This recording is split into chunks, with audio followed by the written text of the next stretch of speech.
Chilly here with Sirius Taurus Moon, and this is Mars Hour 7 day. Mars is 13 degrees Gemini, Ascendant 16 degrees Sagittarius, Midheaven 0 degree Libra, Moon 21 degrees Virgo, and Venus 9 degrees Virgo. Sun Procyon today, which brings back the Procyon vibes. Procyon can be very aggressive, but also very innovative. I was thinking about times of financial prosperity. I'm going to do a study with you live, and the research question for this study is: does killing the rapists in society regulate the currency? Now, what I would expect to see is times of financial prosperity basically succeeding times where there is, I'm sorry, but overall mass death in society, because the common denominator in society is allowing rape of children, rape of infants, trafficking, and domestic violence under all many guises, blaming the victims, blaming the children, blaming the women, buying into the ideas that there is such thing as sex work or arranged marriage that is not rape and trafficking. And in that case, we will evidently see, I'm sorry, but global deaths, significant deaths, followed by an economic boom if the women's rights are better kept. So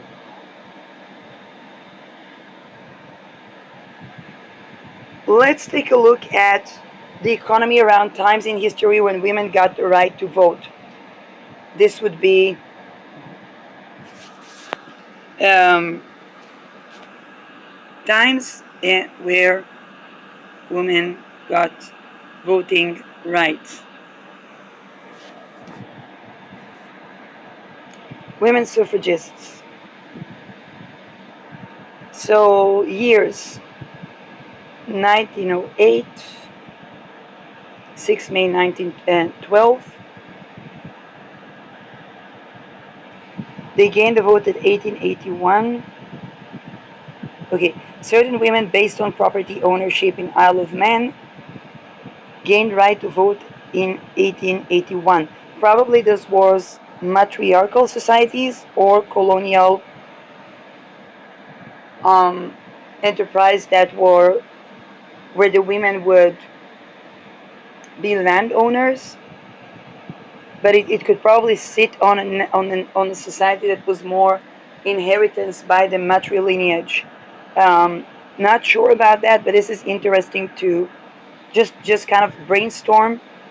New Zealand was the first self-governing country in the world where women had the right to vote since 1893. So New Zealand, let's take a look at New Zealand. They could not stand for election until 1919. New Zealand, did New Zealand participate in the Second World War?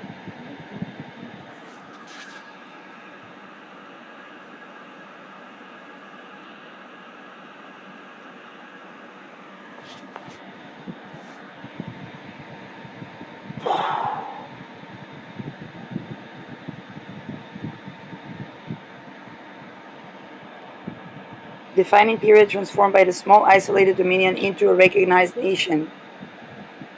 Imperial ties to Britain, the wars. Okay, 100,000 served overseas in New Zealand Expeditionary Force between 1914 to 1919.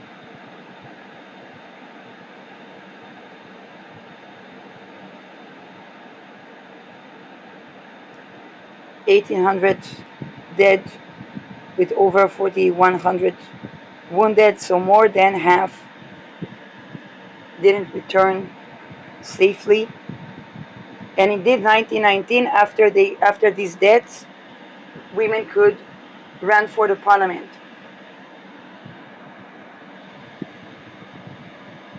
National identity. Kiwi. The big wars. Fatalities 1100, 1928. Post-war calculation. New Zealand ratio of killed per million of population was the highest in the Commonwealth. Um, Maori battalion. Okay, so this tells me that there was an issue around sexual boundary violation, and it tells me that the women that got the right to vote were the courtesans. They didn't abolish rape yet.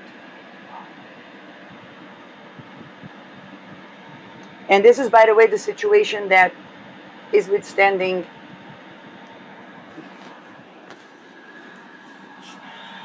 Um, this is also why, if I think about the time of Hitler, women were pushed back to the house to not work, and the men went to work. So women were not working in other jobs than the house. Then the men were going to work, but then there was a war, and the men died at war. And then women got the right to vote. Like, women were shown that when the men are gone, they're gonna need to work anyway, and so their right to own their own bank account and work and vote became important.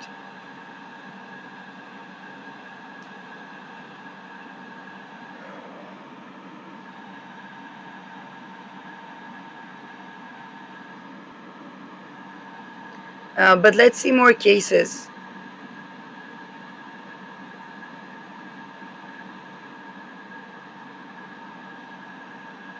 Colony of South Australia allowed women to both vote and stand for election in 1895.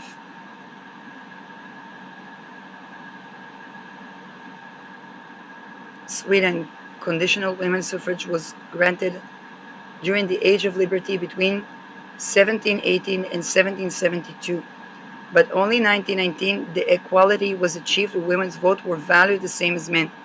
Again,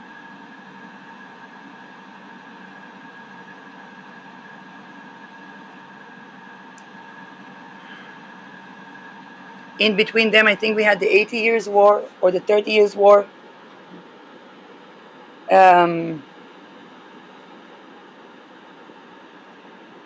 Bolshevik Revolution, which I think affected also Sweden.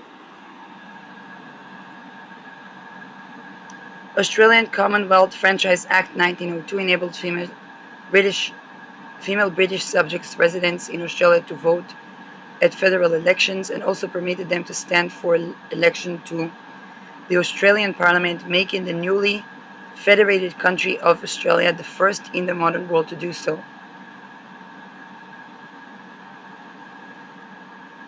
However, the act excluded natives of Australia and the Pacific Island. Two states either effectively or explicitly excluded Indigenous Australians.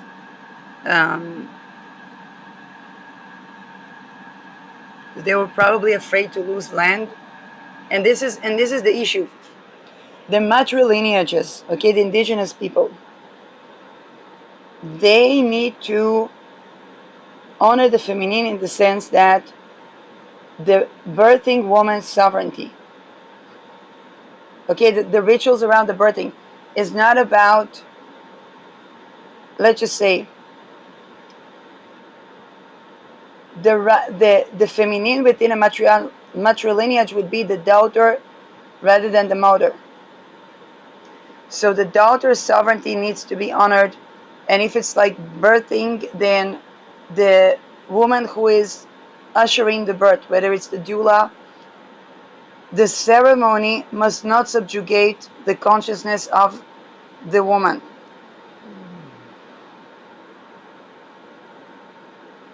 Okay, those matrilineal traditions, they began to have the buds of patriarchy when those things happen. Now, these things matter because retrieving land is curated from sexual boundary violations.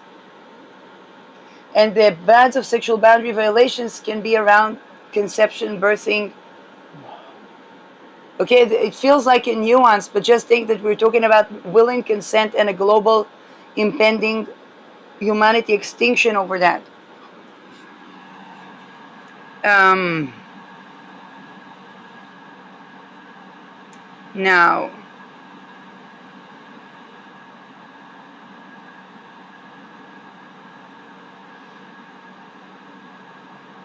and when there was the colonization, land retrieval could be allowed and living, I guess, with the people that are there, because the colonies brought new form of governance that was less centralized. It was not the chief of the tribe.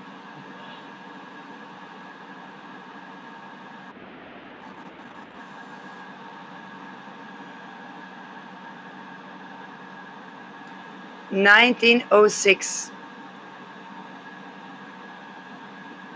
the autonomous Grand Duchy of Finland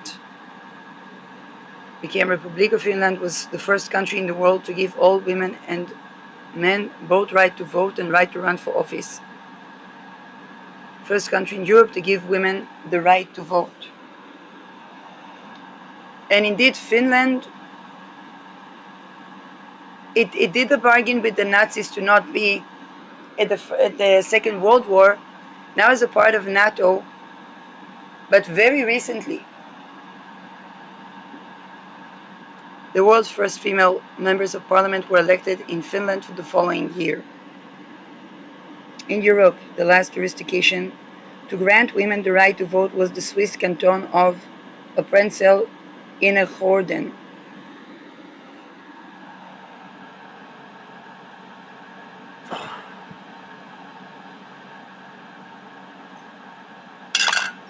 In 1991, Appenzell Innerrhoden is the smallest Swiss canton with around 1,400 inhabitants in 1990.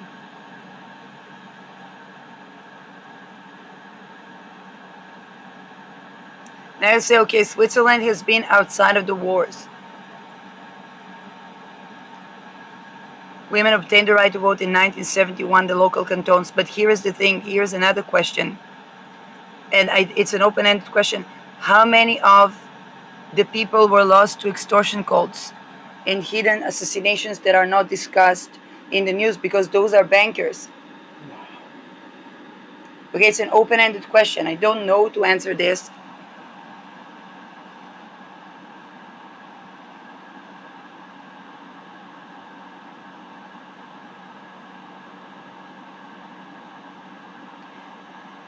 And also, when it comes to ownership of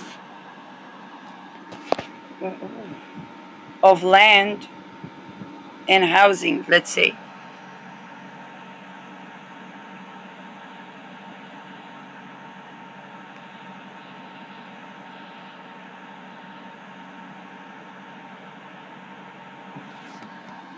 Which is another, because I was testing for right to vote, and another parameter would be the fiscal aspect.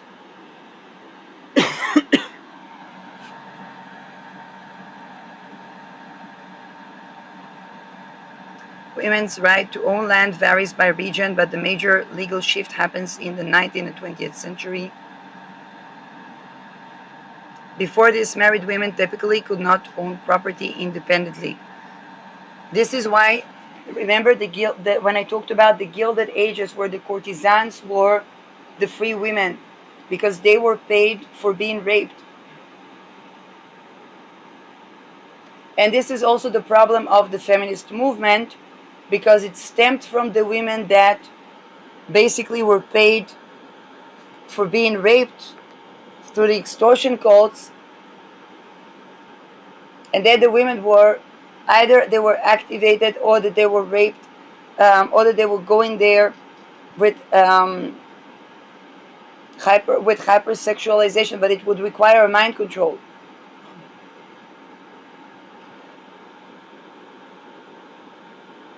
Um,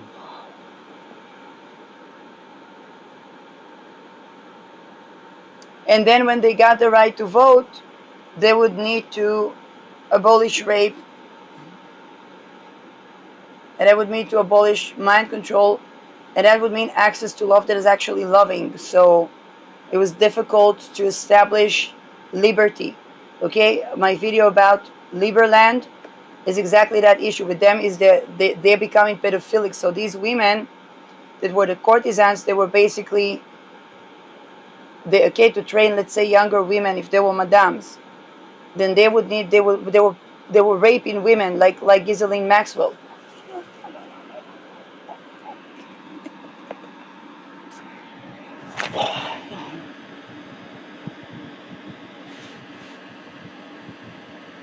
Before this, married women typically could not own property independently.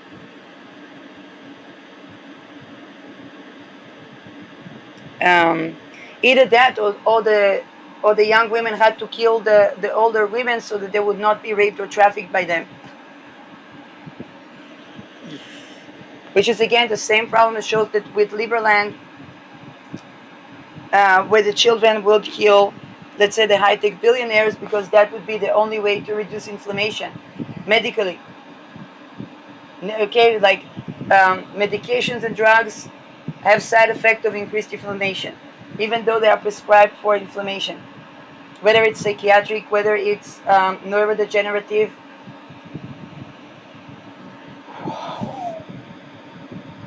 And then it would need something that works. That a child would kill the rapist, let's say, take a billionaire or whatnot, would slaughter them with a fit of anger, and then it would be like, oh, something got released, and they're in remission now.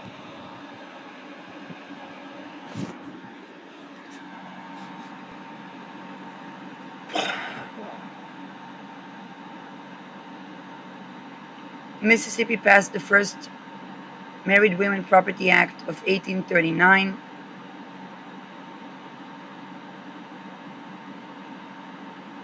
What about Switzerland? Women property rights.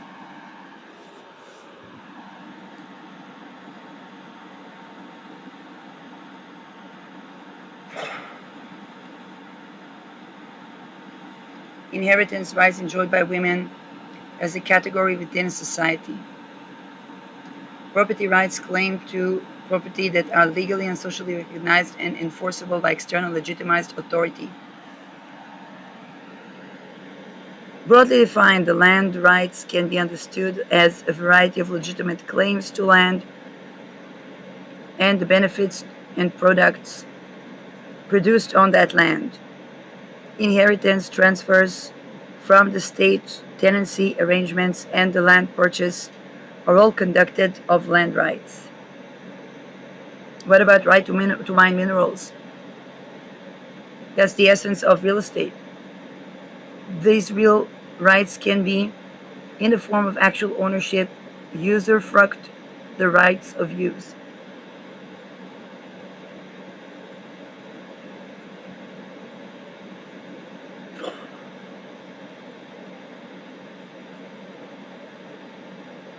Shifting systems,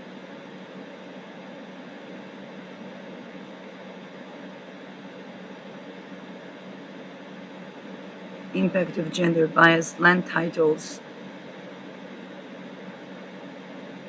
patriarchal property rights,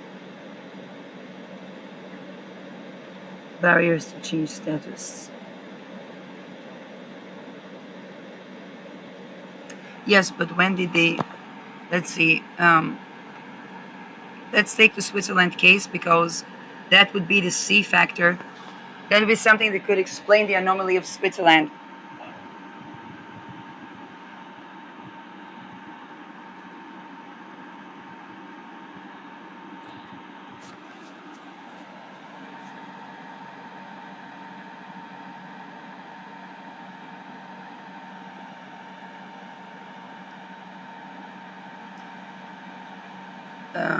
Yeah.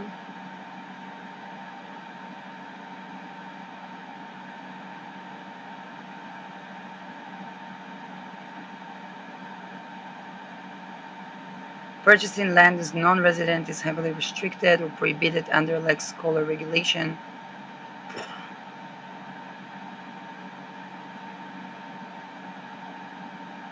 Oh, but I'm talking about historically.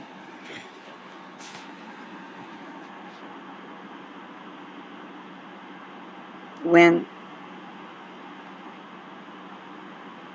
Okay, women get the right to vote in federal elections after referendum in February 1971, but right to property.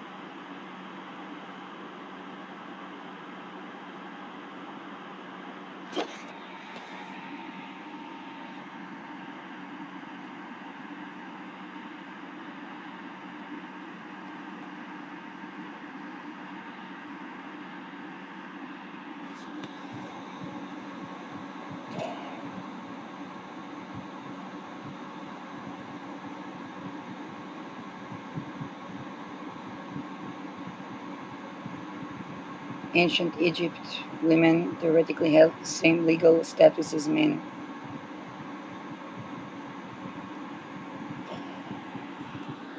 There's another thing that comes up in the energy, and this is men that have a men that are rapey, their intelligence is biased by the inflammation associated with rape. And they basically lose competence. Also, women that are rapey, of course,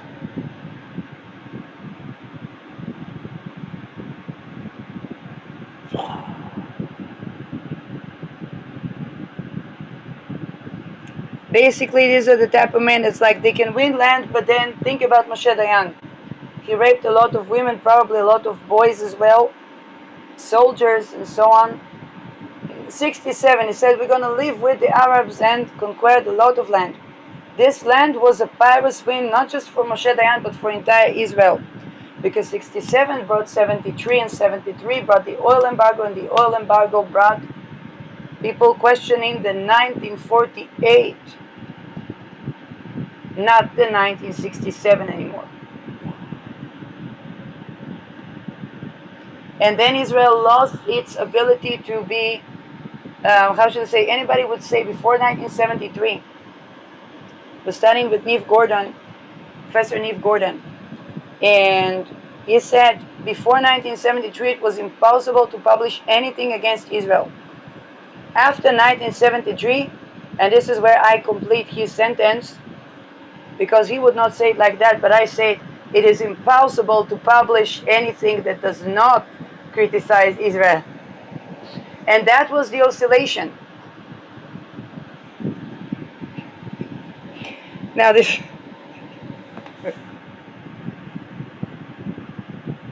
if you wanted to have a grant, you had to both support the embargo on Israeli academia and promote you and your spousey to Britain.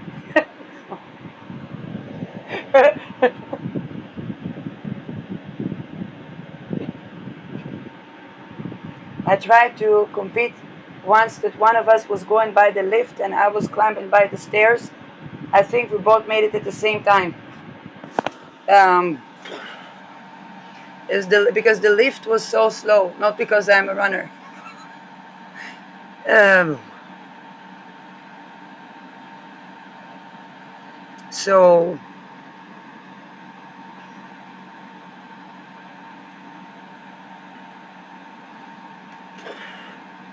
now, what is the litmus test? Is what were the opinions around the Me Too?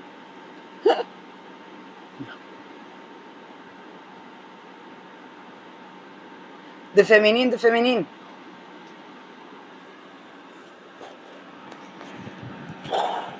Why? Because the occupation of Palestine was not just taken by Israel, no, by whether it was the Templars, it was with the mindset that the conquered people, the subjugated people, are the feminine.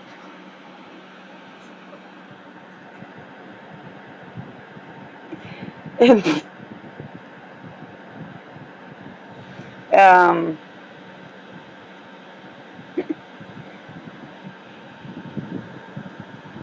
and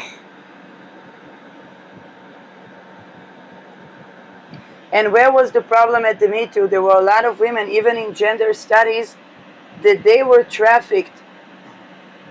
And it was difficult for them because they were like, well, at least they gained money to study gender studies. Now, there's a genuine issue because those of them that were hypersexualized had to go through coming out of misplaced arousal to relaxed arousal. And by the way, one of the key factors is understanding that the misplaced arousal is basically the shame, not the shame. People felt shame about rape, the victims, because they had the arousal was to prevent further harm, and it's called misplaced arousal. This is how people, for example, can become sadistic, where they can think about, okay, crushing the skull of the rapist, slaughtering them from within, and spreading the body parts in each and every ekbalt, and as cornerstones of Declaration of Independence of a land that has no rape. Okay, that's the libidinal structure transmuting the trauma not to power but to sovereignty.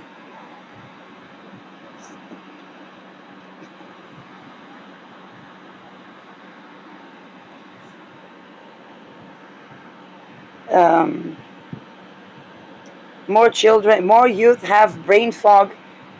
Brain fog is a source of inflammation. A lot of children go through the ritual abuse rites and are affected as infants by those,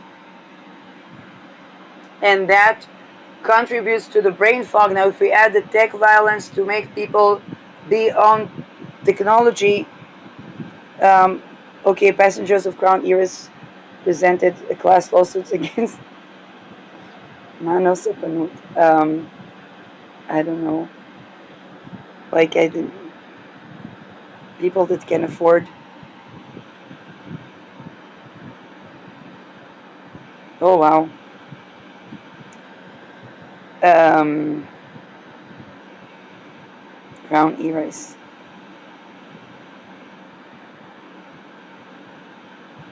Oh, lack of air conditioning. Yeah, that can be lethal. In the Middle East, it can be lethal.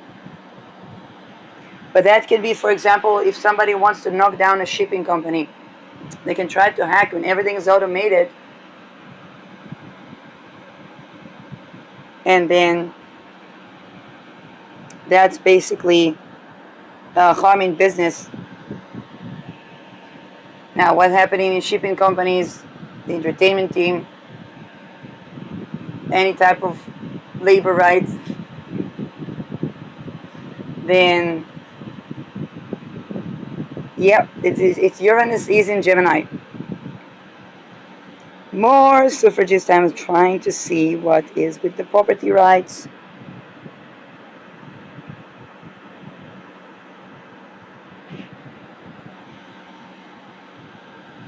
Um, for example, a lot of women gain their property rights by participating in rape culture. And then some of them posing as feminists, but if it's a feminist woman that has, let's say, real estate, can she accommodate for people to come out of violence? No, they become silent when they're addressed with those questions. Although the only way out of violence is for people to have the space to recover without ability, without depending on ability to work.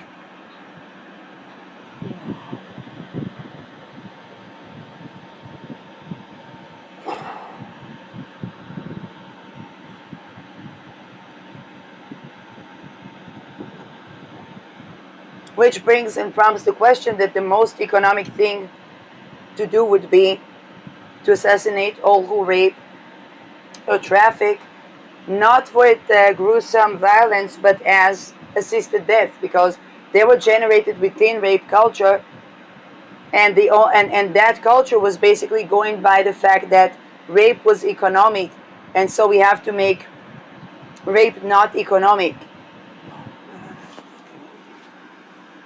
And this is why I say that killing rapists basically regulates the economy.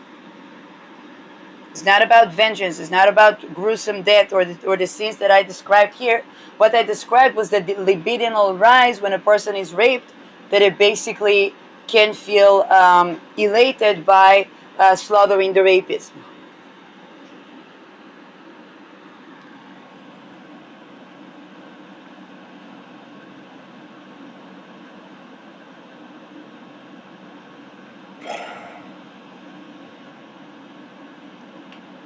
Um, Arranged marriage are also a form of trafficking. This is why the only way to, let's say, if people think, oh, we have a demographic issue. You don't have a demographic issue. Kill the rapist. There's no demographic issue.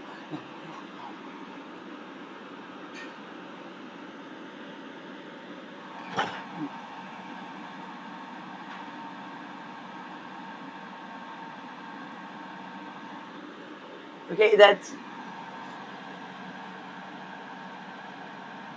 it's the inherent nature of the offense. What can I do?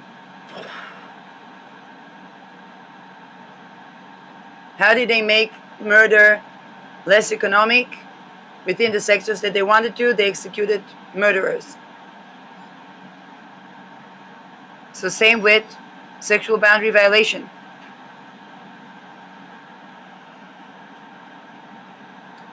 Um,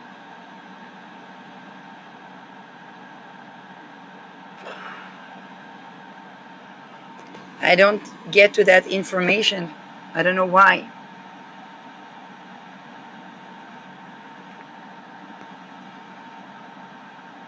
Saudi Arabia women were only allowed to vote in 2015. Remember the song with the women on the bicycles and the women driving.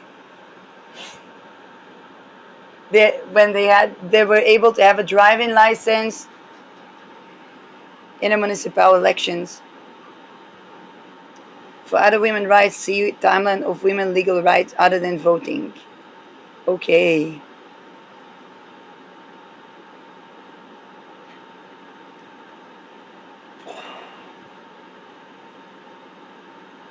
Before 19th century. Timeline 24th century BC.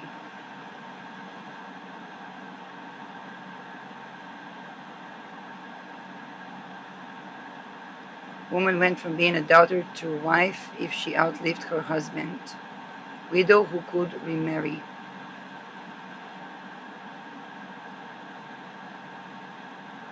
If father is leaving his daughter, whether she be high priestess, a priestess, or hierogule, shall dwell in his house like an heir. So she should inherit her father's house. If he is leaving, or she should be able to be allowed to stay in the father's house as long as the father is okay.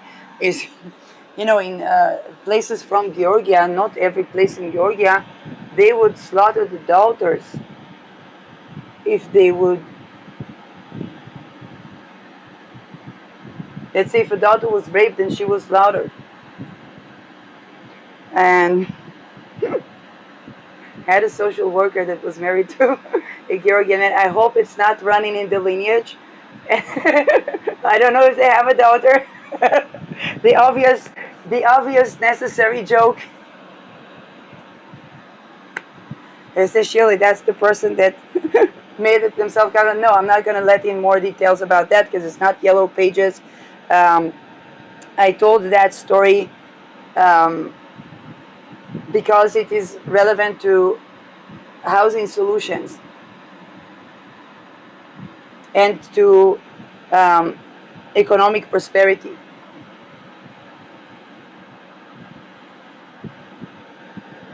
So, um,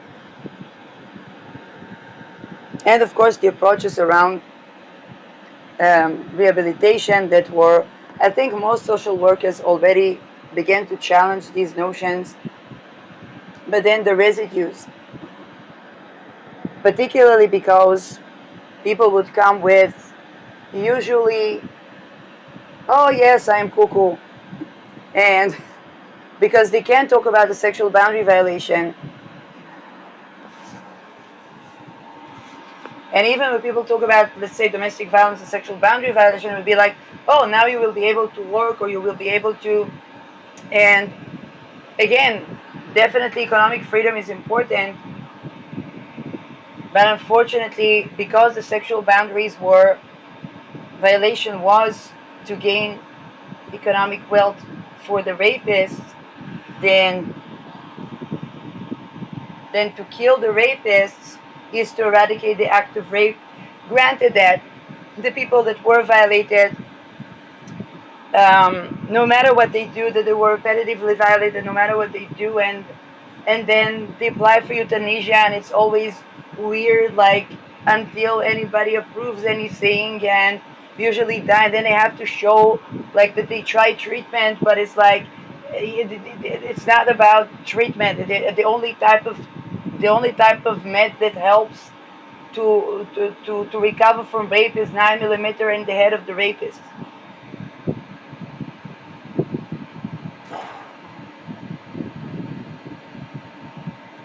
And that has been consistent. Unfortunately, if I would find a way to abolish rape that is not killing the rapists, then I'd be totally fine with that. But also, because abolishing rape also regulates the economy, it explains our manufacture crisis based economy better than, oh, it's the Jews. Like, replace the Jews with anyone, and the dogma's still there until we abolish rape.